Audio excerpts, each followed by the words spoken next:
This was a bad week to do something wild. Unless you did it against a top 10 team, it was going to get drowned out. This also wasn't a good week to pull off a dramatic comeback. Sorry, West Virginia over Texas Tech, USC over Utah, Air Force over UNLV, Appalachian State over Idaho, etc.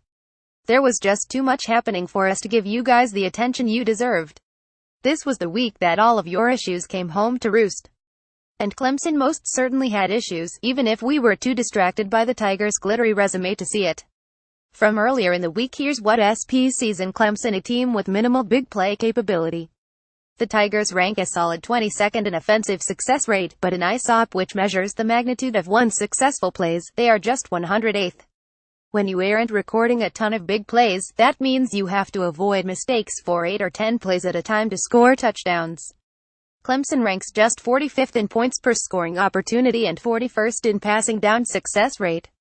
Once they fall behind the chains, they are not yet excellent at catching back up. A team that gives up nearly as many sacks as it makes. Clemson's defense ranks second in adjusted sack rate, but the offense ranks 111th. Kelly Bryant is getting sacked 8% of the time on standard downs, 108th, and 12% on passing downs, 109th. A team with pretty bad special teams. The Tigers rank 120th in special teams SP, and it's costing them about a point per game at the moment. They are 119th in punt efficiency, 114th in kick return efficiency, and 106th in field goal efficiency, and they just lost place kicker Greg Hugel. Special teams can flip a game all by itself, and if it does so in a Clemson game this year, it's probably flipping it to the opponent. Plus, despite extreme defensive efficiency, special teams has led to Clemson ranking just 68th in field position margin. Clemson had won 14 of its last 16 only possession games, a rate of clutchitude that simply isn't maintainable. The Tigers have become incredibly adept at pressing the OK time for a big play button while blowing teams out as infrequently as possible. Their run game is dreadfully inefficient and reliant on the QB. Special teams really have been awful. On Friday night in the Carrier Dome, quarterback Kelly Bryant came into the game injured and left with a concussion. He finished with 3 non-sack carries for 4 yards. Consequently, the Tigers couldn't run the ball consistently. They got a 52-yard touchdown from Travis Etienne and a 37-yard run from Tavian Feaster. Their other 19 non-sack carries gained just 54 yards. Redshirt freshman quarterback Zarek Cooper was put in an impossible situation and acquitted himself reasonably well, 10 for 14 for 88 yards, but Syracuse was able to tee off on him because of Clemson's rushing problems. He was sacked 3 times and could only move Clemson more than 35 yards downfield once in 5 possessions. Of course, if not for the whole bad special teams thing, the Tigers might have survived. But they missed 2 more field goals, a 34-yarder and a 38-yarder, and are now just 4 for 10 on field goals for the season. Greg Hugel was just 2 for 4 before tearing his ACL a while back, but replacement Alex Spence has been worse. We're all just a kicker injury away from disaster. That said, an upset win should be about the conqueror, not the vanquished. This was Dino Babers' moment, and he seized it. The second-year Syracuse head coach is easily one of college football's most likable figures, and after last year's upset of Virginia Tech and the locker room brilliance that followed, he just sent an even louder message about his own capabilities. This is about Eric Dungey, everybody's new favorite quarterback, who completed 20 of 32 passes for 278 yards and 3 touchdowns, leading the Qs to 27 points and 440 yards on one of the nation's best defenses. Steve Ishmael and Eric Phillips, senior receivers who entered the game with 1,204 receiving yards and an opportunity to make a name for themselves against Clemson's sticky DBs. They combined for 10 catches, 167 yards, and 2 touchdowns.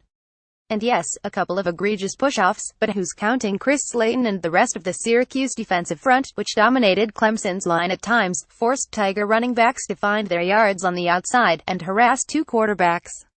Syracuse fans, they've been through quite a bit. From 1987 to 2001, the Orange went to 12 bowls and finished in the AP Top 15 5 times. They produced incredible quarterback play, Don McPherson, Donovan McNabb, and absurd individual talent, from receiver Marvin Harrison to defensive end Dwight Freeney. But after trailing off in Paul Pasqualone's final seasons, they bottomed out under Greg Robinson and averaged only 5.6 wins per year in 7 seasons under Doug Marrone and Scott Schaefer. And technically they've only won 8 of 19 games under Babers. Hell, they lost to a pretty bad MTSU just a month ago. Friday night was why we all keep watching our teams, why coaches keep working ridiculous hours, and why student-athletes put in ridiculous hours of their own without the six-digit salaries. You never know when perseverance might pay off, be it in the stands, on the sideline, or on the field. Change some of the names, and everything I just said could go for fans of the schools below, too. This was a life-affirming weekend of college football, too. Arizona State Def. Number 5 Washington, 137. Arizona State won 10 games in both 2013 and 2014 under Todd Graham, but as he began losing assistants to other jobs, he began losing a lot more, too.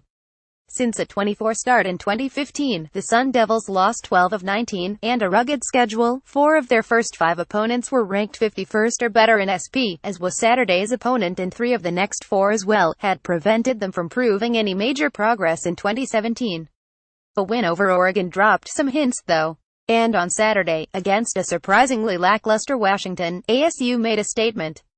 The Sun Devils scored on 3 of their first 4 drives, and a defense that tends to give up some of the biggest big plays in the country did anything but. Washington gained just 230 yards and scored a single touchdown in a big ASU upset. 3. California Def. Number 8 Washington State 373. I ranked ASU's win over UW higher than Cal's upset of Wazoo simply because I was far more confident in Washington's ability to avoid such a loss. But make no mistake, Cal looked really, really good on Friday night and helped to make Washington State look really, really bad. The Golden Bears pounced on every single Cougar mistake. They had lost their last 3 games by a combined 62 points, and then they beat a top 10 team by 34. College football. 4. Boston College Def. Louisville, 4,542. Good gracious.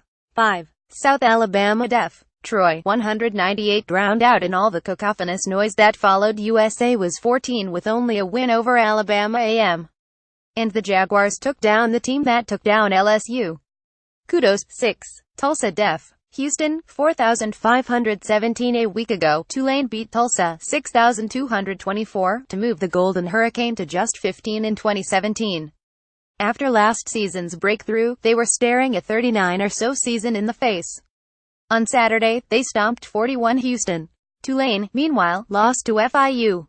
College football. 7. Boise State Def. Number 19 SDSU, 3,114. Like Clemson, SDSU was a team reliant on big, timely plays to disguise some ongoing issues.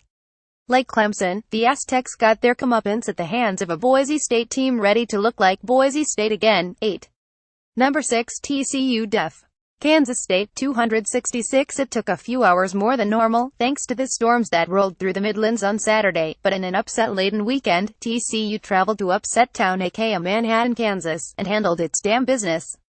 9. LSU Def. Number 10 Auburn, 2,723. From Ed Orgeron is done to Ed Orgeron's shining moment in, what, about an hour and a half. 10. Number 23 Stanford Def. Oregon, 497. Bryce Love rushed 17 times for 147 yards, and it lowered his season per carry averages. Since figuring out a way to lose to SDSU, Stanford has looked awfully Stanford-like. Might get that rematch with USC after all.